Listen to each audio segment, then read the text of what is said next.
1947 में भारत का बंटवारा हुआ, जिससे दो नए देश बने, इंडिया और पाकिस्तान। इस बंटवारे ने उपमहाद्वीप के इतिहास को हमेशा के लिए बदल दिया। इस घटना में बहुत हिंसा हुई और लोग बेघर हो गए। लाखों लोगों को अपने घरों को छोड़कर शरणार्थी बनना पड़ा। लाखों लोग नई सीमाओं के पार चले गए, जिससे अविश्वास पैदा हुआ। इस विशाल जनसंख्या स्थानांतरण ने सांप्रदायिक तनाव को और बढ़ा दिया। जाने वाले ब्रिटिश राज ने बंटवारे को आकार देने में बड़ी भूमिका निभाई।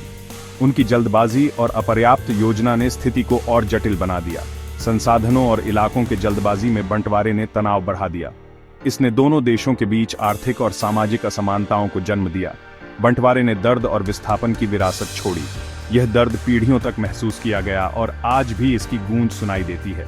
भारत और पाकिस्तान के बीच दुश्मनी के कारण कई युद्ध हुए हैं। इन युद्धों ने दोनों देशों के बीच की खाई को और गहरा कर दिया। दोनों देशों ने अपनी सेनाओं पर बहुत ज्यादा पैसा खर्च किया है। यह खर्च शिक्षा और स्वास्थ्य जैसी आवश्यक सेवाओं से अधिक है। इस क्षेत्र में युद्ध का साया अभी भी मंडरा रहा है। सीमाओं पर तनाव और संघर्ष की स्थिति बनी रहती है। बंटवारा हमें याद दिलाता है कि बंटवारे की क्या कीमत चुकानी पड़ती है। यह एक दर्दनाक अध्याय है जिसे भुलाया नहीं जा सकता।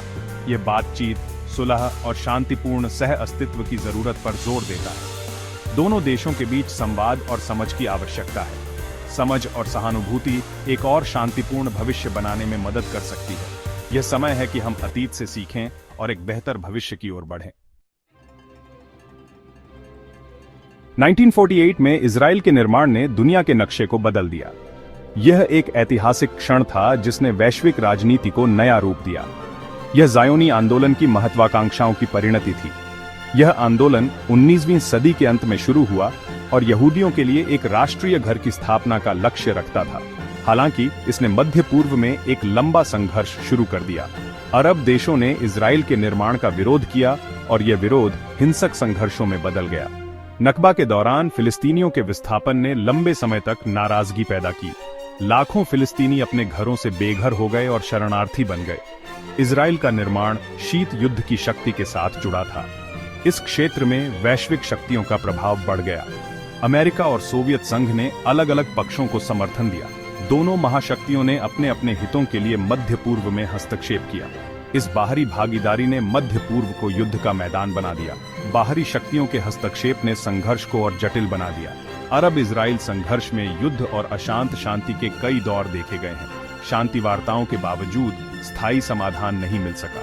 चल रहा इजराइल फिलिस्तीनी संघर्ष अस्थिरता का एक प्रमुख स्रोत बना हुआ है। यह संघर्ष आज भी जारी है और क्षेत्र में शांति की राह में बाधा बना हुआ है। शांति और स्थायी समाधान की तलाश अभी भी मुश्किल है। कई प्रयासों के बावजूद एक स्थायी और न्यायपूर्ण समाधान अभी भी दूर है। लगातार संघर्ष वाले क्षेत्रों का वैश्विक हथियारों के व्यापार पर बड़ा प्रभाव पड़ता है। जैसे जैसे देश अपनी सैन्य क्षमताओं को मजबूत करना चाहते हैं, हथियारों की मांग आसमान छू रही है।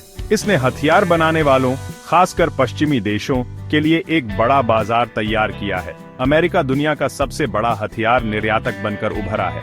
अस्थिर क्षेत्रों में हथियारों के आने से हथियारों की होड़ और तनाव बढ़ा है। वैश्विक हथियार व्यापार अंतर्राष्ट्रीय शांति और सुरक्षा के लिए एक गंभीर खतरा है।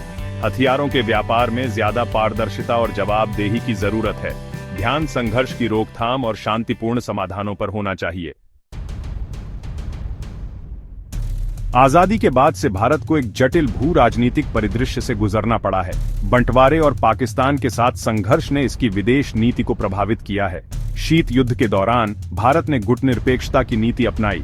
इससे भारत अपनी आजादी बनाए रख सका और अपने हितों को आगे बढ़ा सका।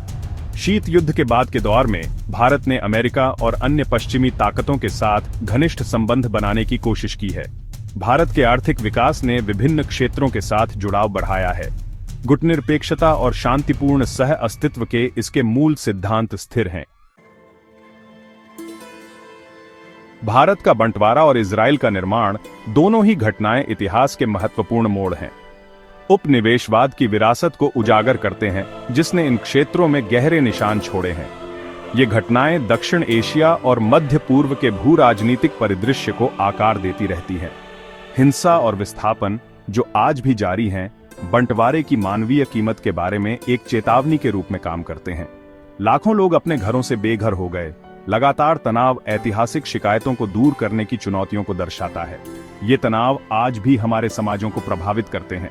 एक जुड़ी हुई दुनिया में जहां हर घटना का प्रभाव वैश्विक होता है, विभाजन के मूल कारणों को समझना सबसे जरूरी है। यह समझ ही हमें समाधान की ओर ले जा सकती है। एक और ज्यादा न्याय संगत और शांतिपूर्ण दुनिया के रास्ते के लिए हमें न्याय और शांति निर्माण के प्रयासों को बढ़ावा देना होगा। बातचीत, सहानुभूति और सुलह की जरूरत है। ये तत्व ही हमें एक साथ ला सकते हैं। इसके लिए हिंसा और असहिष्णुता को नकारना होगा। अतीत से सीखकर हम वर्तमान में बेहतर निर्णय ले सकते हैं। हम सभी के लिए एक बेहतर भविष्य बनाने का प्रयास कर सकते हैं। यह हमारी सामूहिक जिम्मेदारी है।